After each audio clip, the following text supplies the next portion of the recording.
വലിയ തീരുമാനത്തിന് മഹത്വമുണ്ടായിരിക്കട്ടെ. ബഹുമാനപ്പെട്ട ഡോക്ടർ ബിജു പാരേക്കൽ അച്ഛൻ, ലിജു അച്ഛൻ, ലിജു കൊച്ചമ്മ, കുഞ്ഞുങ്ങൾ, മറ്റു സമാജാംഗങ്ങളെ എല്ലാവർക്കും എൻ്റെ വിനീതമായ നമസ്കാരം. നാം ഇന്നിവിടെ കൂടിയിരിക്കുന്നത് എന്തിനു വേണ്ടിയാണെന്നുള്ളത് ഞാൻ പറയാതെ തന്നെ നിങ്ങൾക്ക് എല്ലാവർക്കും അറിയാവുന്നതാണ്. യാത്രയയപ്പ് സമ്മേളനങ്ങൾ എല്ലായ്പ്പോഴും വേദനാജനകമാണ്. പക്ഷേ അതിൻ്റെ ഒരു നല്ല കാര്യം എന്ന് പറയുന്നത് ഈ സമയത്ത് മാത്രമേ നമുക്ക് നമ്മളെപ്പറ്റി നല്ലത് കേൾക്കാൻ പറ്റത്തുള്ളൂ. അത് ഇങ്ങനെ യാത്രയയപ്പ് നേടി പോകുന്ന സമയത്തും പിന്നെ അന്തിമ യാത്രയയപ്പ് നൽകുന്ന സമയത്തുമാണ് ഏറ്റവും കൂടുതൽ നമ്മുടെ നല്ല കാര്യങ്ങൾ കേൾക്കാൻ പറ്റുന്നത്.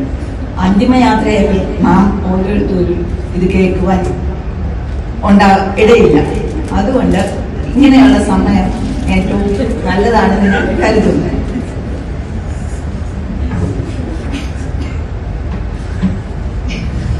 അരദശാബ്ദക്കാലം നമ്മോട് കൂടെ ഉണ്ടായിരുന്ന ലിജു അച്ഛൻ കാലാവധി പൂർത്തിയാക്കി മടങ്ങുന്ന ഈ വേളയിൽ 2 വാക്ക് സംസാരിക്കുവാൻ ലഭിച്ച ഈ അവസരത്തിനായി ദൈവത്തെ സ്തുതിക്കുന്നതോടൊപ്പം തന്നെ ഇതിന് അവസരം തന്ന സമാജാധികാരികളോടുള്ള നന്ദിയും അറിയിച്ചുകൊള്ളുന്നു.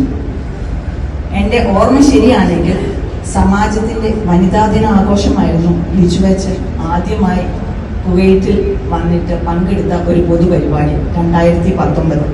ആ കാലഘട്ടത്തിൽ ഞാനായിരുന്നു സമാജത്തിന്റെ സെക്രട്ടറി. വളരെ പ്രായം കുറഞ്ഞ അച്ഛൻ, മഹാ ഇടവകയുടെ 3ാമത്തെ അച്ഛൻ, അസിസ്റ്റന്റ് വികാരി, ഇതായിരുന്നു അച്ഛന്റെ സ്ഥാനം. അന്ന് പലരും പറഞ്ഞത് ഞാൻ വ്യക്തമായി ഓർക്കുന്നു, നല്ല അച്ഛനാണ്, പക്ഷെ വികാരിയാകാൻ സാധിക്കില്ല. കാരണം അസോസിയേറ്റ് വികാരിക്ക് മാത്രമേ വികാരിയായി സ്ഥാനക്കയറ്റം കിട്ടുകയുള്ളൂ. സദൃശ്യവാക്യങ്ങൾ 16-ാം അധ്യായം 9-ാം വാക്യം പ്രകാരം പറയുന്നു, മനുഷ്യന്റെ ഹൃദയം തന്റെ വഴിയെ നിരൂപിക്കുന്നു, അവന്റെ കാലടികളെയോ യഹോവ ക്രമപ്പെടുത്തുന്നു. അങ്ങനെ യഹോവ ക്രമപ്പെടുത്തിയ ഉറച്ച കാലടികളോടുകൂടി ലിജു അച്ഛൻ മഹാ ഇടവകയെ അതിന്റെ വളരെ പ്രതിസന്ധി ഘട്ടത്തിൽ ഒറ്റയ്ക്ക് നയിച്ച വികാരിയായി മാറി. നമുക്ക് അർഹിക്കുന്നതൊന്നും നമ്മിൽ എത്താതെ പോകില്ല എന്നുള്ള ദൈവത്തിന്റെ ഒരു ഓർമ്മപ്പെടുത്തലായി അച്ഛന്റെ കുവൈറ്റ് ശുശ്രൂഷ കാണിച്ചു തരുന്നു. ഒരു സുവിശേഷകൻ എന്ന നിലയിൽ അച്ഛന്റെ ക്ലാസുകൾ ആത്മീയ വർധനയ്ക്കും വേദപരിജ്ഞാനത്തിനും സഹായിച്ചു.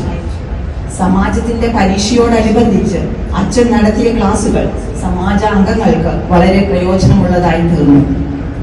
വ്യക്തിപരമായി പറയുകയാണെങ്കിൽ അച്ഛന്റെ ക്ലാസുകൾ കുർബാനയെ കുറിച്ച് കൂടുതൽ മനസ്സിലാക്കാൻ സഹായിച്ചു. കൂടാതെ കുർബാനയിലും ഏവൻഗേലിയോൻ ഭാഗത്തിനും കൂടുതൽ ശ്രദ്ധ കൊടുക്കുവാൻ തുടങ്ങി. കാരണം നേരത്തെ സൂസൻ ജോൺ പറഞ്ഞ പോലെ വൈകിട്ട് പ്രയർ മീറ്റിംഗിൽ അച്ഛൻ ആ ദിവസത്തെ ഏവൻഗേലിയോൻ ഭാഗത്തെ കുറിച്ച് ചോദിക്കുമായിരുന്നു. അപ്പൊ എന്തെങ്കിലുമൊക്കെ ഒന്ന് പറയണമല്ലോ എന്ന് കൊച്ചുകുട്ടികളെ പോലെ ആൻസർ പറയാൻ വേണ്ടി കാത്തിരിക്കും. അതുകൊണ്ട് പള്ളിയിലെ കുർബാനകൾ ശ്രദ്ധിക്കാൻ തുടങ്ങി. കൊച്ചമ്മയെ കുറിച്ച് പറയുകയാണെങ്കിൽ ഒരു സൈലന്റ് പെർഫോമറാണ്. അച്ഛന്റെ തിരക്കേറിയ ജീവിതത്തിൽ എല്ലാവിധ പിന്തുണയും നൽകുന്നതോടൊപ്പം കുഞ്ഞുങ്ങളുടെ കാര്യത്തിലും ടീച്ചർ എന്ന നിലയിലുള്ള ഉത്തരവാദിത്തങ്ങളും ഒരേപോലെ കൊണ്ടുപോകുവാൻ സാധിച്ചു. അച്ഛനെ ദുഃഖിപ്പിച്ച എന്തെങ്കിലും പ്രവൃത്തികൾ ഞങ്ങളുടെ ഭാഗത്തു നിന്ന് വന്നു പോയിട്ടുണ്ടെങ്കിൽ സാദരം ക്ഷമിക്കണമെന്ന് അപേക്ഷിച്ചുകൊള്ളുന്നു. ഞങ്ങളുടെ പ്രാർത്ഥനയിൽ അച്ഛനെയും കുടുംബത്തെയും സമർപ്പിക്കുന്നതോടൊപ്പം തന്നെ സമാജത്തിന്റെ ശുഭഭാവിക്ക് വേണ്ടി പ്രാർത്ഥിക്കണമെന്ന് അപേക്ഷിച്ചുകൊണ്ടും എല്ലാ സമാജാംഗങ്ങളുടെ പേരിലും എൻ്റെ വ്യക്തിപരമായ പേരിലും അച്ഛനോടും കുടുംബത്തോടുമുള്ള നന്ദിയും സ്നേഹവും അറിയിച്ചുകൊണ്ട് നിർത്തുന്നു. നന്ദി. Thank you, Mrs. Rita.